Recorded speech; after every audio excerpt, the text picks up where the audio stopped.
Hi hello నమస్తే welcome back to iDream media. ఈరోజు మనతో ఉన్నారు amphi certified mutual fund distributor అయిన బొనిగల సలోమన్ గారు.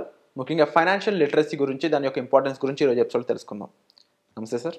నమస్తే అండి విరాట్ గారు. ఫైనాన్షియల్ లిటరసీ అంటే ప్రతి ఒక్కరికి కూడా ఫైనాన్షియల్గా మనం చేయాల్సిన పనులు ఏంటి, చేయకూడని పనులు ఏంటి, అందులో కూడా చాలా కాన్సెప్ట్స్ ఉన్నాయని వింటూ ఉన్నాం. దీని యొక్క పూర్తి వివరాలు చెప్తారా సార్? చూడండి విరాట్ గారు, మనం మన ఐడ్రీమ్ ఛానల్ ద్వారా ప్రజలకి, పేదవారికి కానీ, మధ్యతరగతి వారికి కానీ, ఈవెన్ ధనవంతులకు కూడా ఫైనాన్షియల్ లిటరసీ ఇవ్వడానికి ట్రై చేద్దాం.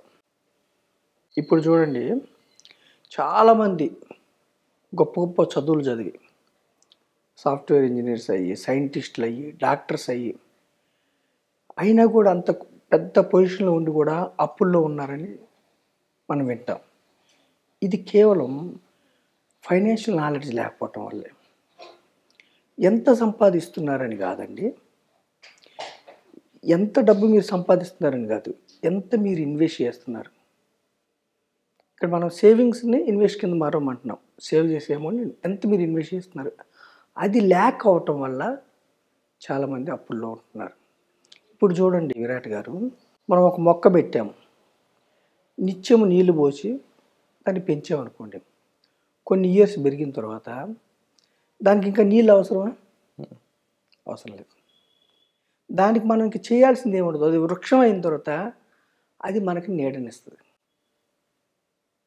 ఫస్ట్ మనం దానికోసం ఇన్వెస్ట్ చేయాలి. కొంచెం సమయం పెట్టి వాటర్ పోసో, కొంచెం ఎరువు వేసో, వృక్షం అయిన తర్వాత నీడనిస్తుంది, పండ్లు ఇస్తుంది. ఎన్ని రోజులు ఇస్తుంది? జనరేషన్స్ ఇస్తుంది. ఓకేనా విరాట్ గారు? అలాగే ఒక 200 గజాల్లో ఇల్లు చూడండి, 150 గజాల ఇల్లు కట్టడానికి, లేదంటే ఒక 500-1000 గజాల్లో అపార్ట్మెంట్ కట్టడం చూడండి. బిల్డింగ్ ఎంత పెద్దదైతే మనం బేస్మెంట్ పునాది ఏం చేస్తాం? ఇప్పుడు చిన్న ఇల్లు కట్టడానికి పునాది, పెద్ద అపార్ట్మెంట్ కట్టడానికి బేస్మెంట్ పునాది సేమ్ ఉంటుందా? పెద్ద అపార్ట్మెంట్కి హెవీగా మనం లోపలికి తీసి, చాలా హెవీగా, అంటే ఎన్ని ఫ్లోర్లు ఎక్కువ కట్టాలంటే అంత డీప్గా మనం పునాది వేస్తాం. ఫినాన్షియల్ లిటరసీ కూడా అంతే ఇంపార్టెంట్. మనకి స్కూల్స్లో పిల్లలకి నువ్వు ఎంత గొప్పగా ఉద్యోగం చేయి, ఎంత గొప్ప ఉద్యోగం తెచ్చుకోవాలి, ఎంత ఎక్కువ సంపాదించే ఉద్యోగం తెచ్చుకోవాలి, ఇవి చెప్తారు, కానీ ఫినాన్షియల్ లిటరసీ ఉండదు. అందుకని వాళ్ళు బయటకు రాగానే, ఉద్యోగం రాగానే, లేదా ఎర్నింగ్ రాగానే తెలియక కొన్ని తప్పులు చేస్తారు. ఓకేనా విరాట్ గారు? అయితే మనం చెప్పేది ఏమిటంటే, ఇక్కడ ఫినాన్షియల్ లిటరసీ మనం చెప్పేది ఏమిటంటే, మన ఐడ్రీమ్ ఛానల్ ద్వారా ఫస్ట్ రెండు డిఫరెన్స్లు తెలుసుకోవాలి. ఒకటేమిటి? అసెట్స్, రెండవది లయబిలిటీస్.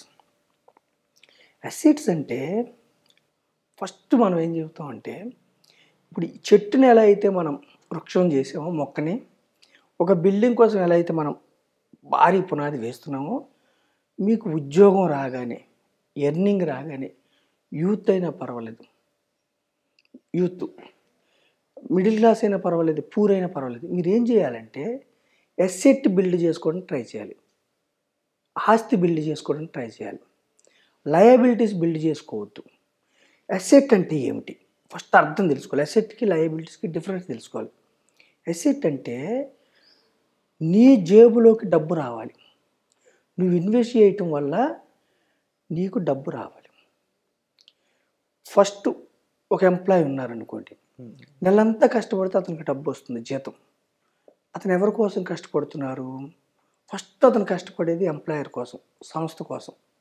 ఆ ఎంప్లాయర్ ధనవంతుడు అవుతాడు. కానీ మనం మన అవసరం కోసం మనం డబ్బు సంపాదించుకోవడం మనం కష్టపడుతున్నాం. ఒక్కసారి మీకు డబ్బు వచ్చిన తర్వాత మీరు డబ్బుకి బానిస కాదు, డబ్బు మీకు బానిస అవ్వాలి, డబ్బు మీకు ఎంప్లాయ్ అవ్వాలి. ఆ డబ్బుని మీరు ఏం చేయాలంటే ఇన్వెస్ట్ చేయాలి.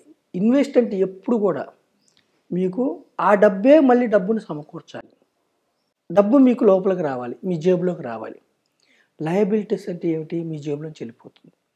ఇప్పుడు లయబిలిటీస్ యూత్ చేసే పెద్ద మిస్టేక్ ఏమిటంటే విరాట్ గారు, 25 years తర్వాత 25 to 30 జాబ్ వచ్చింది అనుకోండి, సొంత ఇల్లు లేదు, ఆ యొక్క ఎమోషన్లో డౌన్ పేమెంట్ ఇప్పుడు ₹1,00,00,000 ఇల్లు ఉందనుకోండి, డౌన్ పేమెంట్ 10-15 లక్షలు లేకపోయినా ఒక పర్సనల్ లోన్ తీసుకొని మళ్ళీ డౌన్ పేమెంట్ కట్టి మళ్ళీ housing loan, personal loan, housing loan, credit card, car loan ఇవి తీసుకుంటే, అసెట్ బిల్డ్ చేసుకోమని తీసుకుంటే మనం ఇల్లు మనదైంది అనుకుంటాం, కానీ అది ఎక్కడ ఉంటుంది? అది బ్యాంకులో మార్ట్గేజ్లో ఉంటుంది.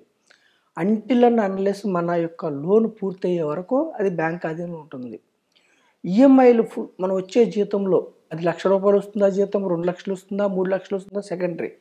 మనకు వచ్చే జీతంలో ఇల్లుని అసెట్, మనం ఏమి ఆస్తులు కూడబెట్టుకోకుండా ఇల్లుని లయబిలిటీస్ ద్వారా అసెట్ అనుకొని కొనుక్కుంటే, ఇల్లు కానీ, కారు కానీ, పిల్లల ఫీజులు కానీ అన్ని లోన్ల ద్వారా చేసుకుంటే జీవితకాలం ఈఎంఐల ఉచ్చులో, లయబిలిటీస్ ఉచ్చులో మనం వెళ్ళిపోయి, యూత్ కానీ, మిడిల్ క్లాస్ కానీ వెళ్ళిపోయి వాళ్ళు ఏమైందంటే జీవితకాలం గవర్నమెంట్కి ట్యాక్సులు పే చేయడానికి పనిచేయాలి, ఎంప్లాయర్ కోసం పనిచేయాలి, బ్యాంకు కోసం పనిచేయాలి, జీవితకాలం లయబిలిటీస్లో ఇరుక్కుంటారు.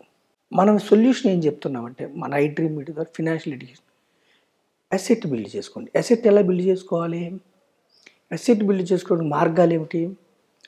రియల్ ఎస్టేట్ ఉంది, తర్వాత మార్గం ఏముందంటే స్టాక్స్ ఉన్నాయి, బాండ్స్ ఉన్నాయి, ఈక్విటీ మ్యూచువల్ ఫండ్స్ ఉన్నాయి, రెంటల్ ఇన్కమ్ వచ్చే రియల్ ఎస్టేట్. అయితే రియల్ ఎస్టేట్లో మీరు చిన్న చిన్న వ్యక్తులు పెద్ద మొత్తంలో మీరు రియల్ ఎస్టేట్లో వెంటనే కొనలేరు. మొన్ననే జాబ్ వచ్చింది కాదు. సో రియల్ ఎస్టేట్ ల్యాండ్స్ ఎకరాల్లో వీటిలో మనం కొనలేము. స్టాక్స్ అనుకోండి, చిన్న చిన్న అమౌంట్తో కూడా కొనుక్కోవచ్చు. స్టాక్స్కి చాలా నాలెడ్జ్ ఉండాలి. స్టాక్స్ మంచిది, కంపెనీలో ఓనర్షిప్, స్టాక్స్ మంచిది. బాండ్స్ కొనుక్కుంటే కార్పొరేట్ బాండ్స్ రిస్క్ తక్కువ ఉంటుంది ఈక్విటీస్ కంటే, మీకు వడ్డీని తెచ్చిపెడుతూ ఉంటుంది. అంటే ఓవరాల్గా చూసుకున్నట్లయితే ఈ విషయాన్ని తెలుసుకోవడం చాలా ఇంపార్టెంట్. బట్ మ్యూచువల్ ఫండ్స్ విషయానికి వచ్చినప్పుడు కూడా ఏ ఫండ్ ఎవరికి ఏ గోల్ కోసం తీసుకుంటారని కూడా చాలా మనకి తెలియదు. బట్ యాజ్ ఏ ఫండ్ డిస్ట్రిబ్యూటర్గా మీకు ఆ నాలెడ్జ్ ఉంటుంది, మీరు ఆ రీసెర్చ్ అండ్ అనాలిసిస్ చేస్తూ ఉంటారు కదా. సో మిమ్మల్ని కన్సల్ట్ అయినట్లయితే వాళ్ళకు ఉండే బెనిఫిట్స్ ఏంటి? మనం ఏంటంటే విరాట్ గారు, మనం ఏం చెప్తున్నామంటే మనం వాళ్ళ యొక్క లక్ష్యాలను బట్టి మనం ప్లాన్ చేస్తాం. మనం ఇక్కడ ఏం చెప్తున్నామంటే మీ యొక్క ఇల్లును కొనుక్కోవద్దని అనట్లా, మనం ఇంటికి వ్యతిరేకం కాదు విరాట్ గారు. 5 సంవత్సరాలు లేదా 10 సంవత్సరాలు లేదా 7 సంవత్సరాలు పోస్ట్ పోన్ చేసి ప్లానింగ్ అనేది అసెట్ బిల్డ్ చేసుకోండి. ఇప్పుడు నెలకి ఎక్కడ కొన్నా కానీ 70 లక్షలు ఇల్లు కొన్నారనుకోండి, 50,000 ఈఎంఐ పడుతుంది. ఆ 50,000ని ఒక 7 నుంచి 10 సంవత్సరాలు పెట్టుకుంటే 12%తో లెక్కేస్తే కూడా 50,000 పెట్టుకున్నారు 10 సంవత్సరాలు, మీరు 60 లక్షలు కడతారు. 1,20,00,000 అవుతుంది 12%తో.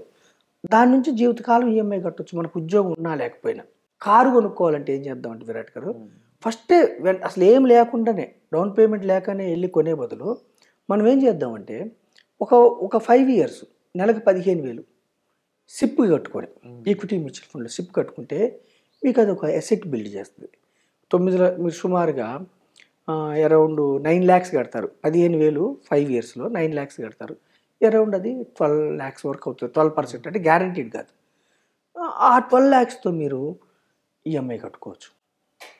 అంటే అసెట్ బిల్డ్ చేసుకున్న తర్వాత మీరు కారు కొనుక్కోమంటున్నాం, అసెట్ బిల్డ్ చేసుకున్న తర్వాత ఇల్లు కొనుక్కోమంటున్నాం. అసెట్ బిల్డ్ చేసుకుంటే మీకు భరోసా ఉంటుంది. అసెట్ బిల్డ్ చేస్తే ఏమవుతుందంటే మీ చేతిలోకి వచ్చిన రూపాయి మీకు మళ్ళీ రూపాయి సమకూరుస్తూ ఉంటుంది. కాబట్టి ఎంత పెద్ద చదువులు చదివినా కానీ ఫినాన్షియల్ నాలెడ్జ్ లేకపోతే ఏమవుతుందంటే మనం ఎప్పుడూ డబ్బు కోసం పనిచేయాలి. అదే మనం ఫినాన్షియల్ లిటరసీ తెలుసుకుంటే ఏమవుతుందంటే అసెట్కి లయబిలిటీకి డిఫరెన్స్ తెలుసుకుంటే ఏమైందంటే ఫస్ట్ అసెట్ బిల్డ్ చేసుకుంటే డబ్బు మీకోసం జీవితకాలం పనిచేస్తుంది. డబ్బు మీకోసం పనిచేయాలి, డబ్బు మీ ఎంప్లాయీ కావాలి. మీ ఎంప్లాయీ కావాలంటే సెకండ్ ఇన్కమ్ జనరేట్ చేసే దగ్గర మీరు ఇన్వెస్ట్ చేయాలి. దానికి బెస్ట్ ఆప్షన్ ఉంది ఈక్విటీ మ్యూచువల్ ఫండ్. మనలాంటి డిస్ట్రిబ్యూటర్స్, ఫినాన్షియల్ ప్రొఫెషనల్స్ని మీరు కలిస్తే మీకు చక్కగా మనం గైడ్ చేయగలం.